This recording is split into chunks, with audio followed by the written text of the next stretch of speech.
안녕하세요. 정말 쉬운 국어언어 중급의 블룸 필터입니다. 제 3강을 시작하도록 하겠습니다. 제 3강에서는 메시지 팩에 대해 배워볼 텐데요. 제이슨보다 속도도 빠르고 용량이 적은 직렬화 방법입니다.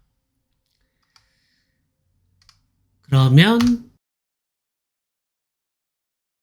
메시지 팩을 소개해 보도록 하겠습니다. 이제 제이슨이나 메시지 팩 같은 방법을 직렬화, 시리얼라이제이션이라고 하는데요.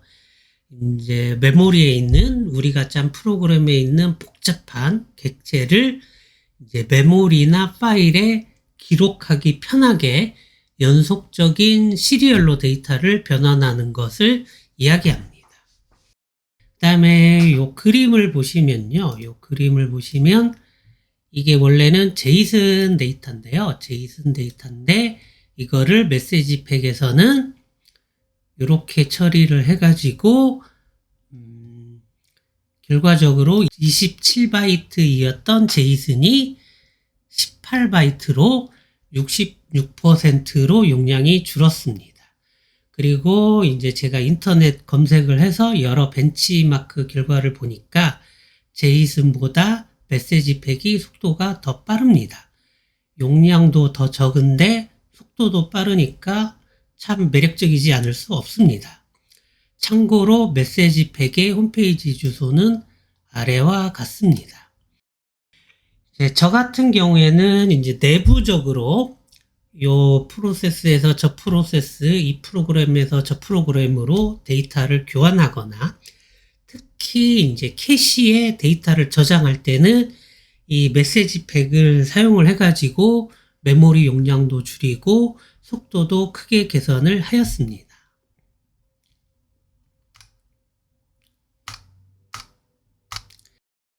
다음은 이제 메시지 팩 패키지에 대해 소개를 드리겠습니다. 제가 추천하는 메시지 팩 패키지는 이것입니다. 설치는 이런 방식으로 하시면 되고요. 사실 이제 사용법을 보시면 제이슨의 마샬, 언마샬과 크게 다르지 않아 사용법 자체는 쉽습니다. 구조체를 하나 선언을 했죠. 구조체 이름은 스트럭트라고 선언을 했고 멤버 변수로는 스트링이라는 멤버 변수를 가지고 있습니다. 그래서 V를 하나 정의를 했고요. 메시지 팩 마셜을 써가지고 마셜을 했습니다. 그 다음에 다시 R이라는 데이터를 언마샬해서 저장할 데이터 구조체를 하나 선언을 했고 그거의 주소에 언마샬하여서 데이터를 집어넣었습니다. 사용법 제이슨을 사용을 해보셨으니까 어렵지 않게 사용할 수 있겠죠. 그래서 이런 식으로 마샬, 언마샬을 하게 됩니다. 연습 문제 6번 왼쪽의 예제를 실행하여 값을 확인하세요. 이제 제가 소개한 메시지 팩 패키지의 장점을 하나 더 설명드리겠습니다. 이제 메시지 팩 자체가 제이슨에 비해 용량을 줄일 수 있다고 했는데요. 제가 소개한 이 패키지는 용량을 더 줄이는 방법이 있습니다. 바로 스트럭트형의 데이터들을 어레이 형태로 데이터를 저장을 하는 겁니다. 예를 들기 위해서 제가 이러한 구조체를 하나 선언을 했습니다. 스튜던트고 아이디, 네임, 스코어 매스, 스코어 잉글리시를 멤버 변수로 가지고 있습니다. 그리고 마샬을 할 때 앞 페이지에서는 그냥 메시지 팩 마샬로 했는데 이번에는 마샬 as array를 써가지고 마샬링을 하고 언마샬 할 때는 언마샬 as array를 사용을 했습니다.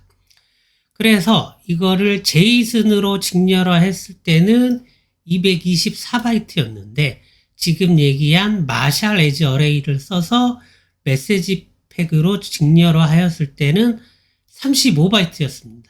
용량이 무려 무려 15.6%로 줄어든 것입니다. 대략 6, 7배 차이 나죠. 그래서 저희가 이제 캐시는 이제 보통 메모리를 사용을 하는데, 이게 메모리 용량이 우리가 무제한으로 클 수가 없습니다. 그래서 많은 데이터를 저장할 수가 없는데요. 이 메시지 팩 패키지를 사용을 하면은 훨씬 많은 데이터를 캐시에 저장을 할 수가 있어서 대폭 속도를 개선할 수가 있었습니다.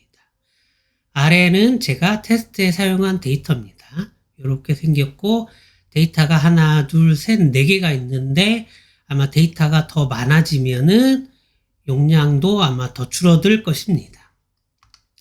그래서 연습 문제 7번 왼쪽에 테스트 데이터를 사용하여 제이슨과 메시지 팩으로 마샬하여 용량을 비교하세요. 연습 문제 6번 풀이입니다. 두 가지를 인풋을 했죠. 스퓨하고 메시지 팩을 인풋을 하였습니다. 그리고 PPT 본문에 있던 구조체 그대로 카피 페이스트 했고요. 그 다음에 V를 선언을 하였습니다.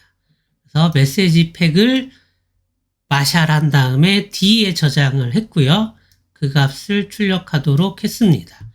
이번에는 R을 선언한 다음에 R에다가 언마샬을 해서 데이터를 집어넣었죠. 그 다음에 다시 R이 어떻게 생겼는지 spu.dump를 사용하여 출력을 하도록 했습니다. 그래서 한번 실행을 해보도록 하겠습니다. 그러면 저희가 이 마샬한 데이터는 이렇게 생겼고요. 이렇게 생겼고 16바이트를 사용을 했습니다. 언마샬한 데이터를 보면은 구조체 이름은 스트럭트죠. 스트럭트고 스트링형이 있고 그것의 필드의 값은 메시지 팩이다. 네, 요거랑 똑같이 언마샬 된 거를 볼 수가 있습니다. 이번에는 연습 문제 7번 풀이입니다. 똑같이 제이슨, 스퓨, 메시지 팩을 인풋을 했고요. 이 스튜던트라는 구조체를 선언을 했습니다. 이 데이터는 PPT 본문에 있던 그 데이터를 그대로 카피 페이스트를 했고요. 일단 제이슨으로 마샬링 해가지고 SER 1에다가 저장을 했습니다. 그리고 덤프를 떴고요. 이번에는 메시지 팩을 사용해서 마샬 as array라는 함수를 써가지고 마샬링해서 SER2에 저장한 다음에 덤프를 했습니다. 이번에는 이런 방식으로 마샬링 한 거를 다시 onMashal as array를 써가지고 onSER이라는 변수에 onMashal 해서 집어넣은 다음에 다시 덤프를 떴습니다. 제대로 결과가 나오는지 한번 살펴보도록 하겠습니다. 그러면 처음 결과는 224바이트인데 저희가 제이슨으로 마샬을 했습니다. 그래서 224바이트가 나왔고요. 두 번째는 메시지 팩을 사용을 해서 마샬 as array를 했죠. 얘는 35바이트 밖에 나오지 않았습니다. 데이터량이 확 줄어들었죠. 그 다음에 세 번째는 언마샬을 해가지고 데이터가 원래대로 언마샬 되는지 보기 위해서 덤프를 떴는데 데이터를 자세히 보시면 그 원래 테스트 데이터대로 언마샬이 잘 되었습니다. 이것으로 이번 강의를 마치겠습니다. 감사합니다.